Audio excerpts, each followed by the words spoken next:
Donc là, il fait un lap Sao et il vient puncher, ok? Grosso modo, j'ai deux options. Là que je vous présente, c'est soit je place le Tan Sao en protection, mais il est difficile à passer parce qu'il demande de rentrer vraiment le coude à l'intérieur.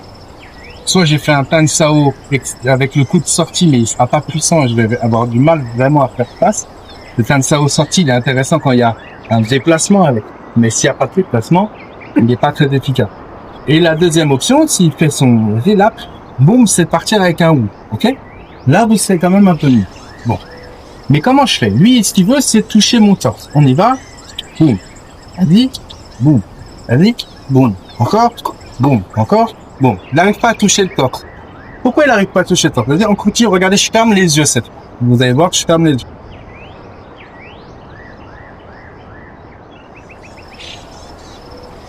C'est plus vite, hein? Rapide.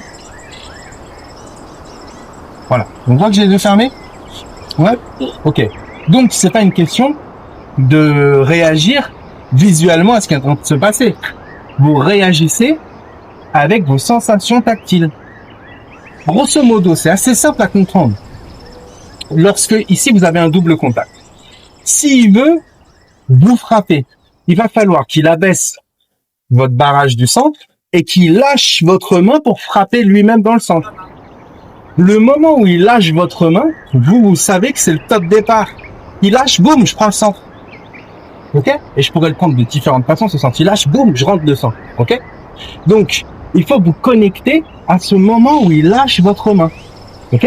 Et la deuxième chose, c'est cette poussée vers l'avant. Parce que la poussée vers l'avant, qu'est-ce qu'elle va produire chez lui? La pression, elle va l'empêtrer, elle va ralentir son mouvement parce qu'il est tout le temps en train de lutter.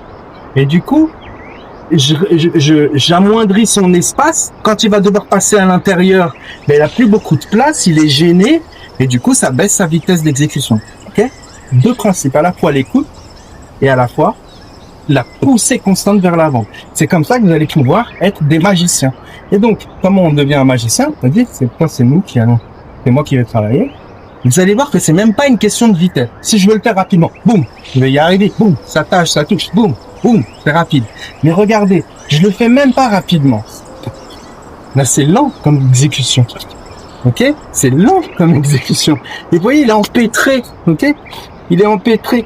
Pourquoi? Parce que j'ai toujours mes poussées constantes vers l'avant.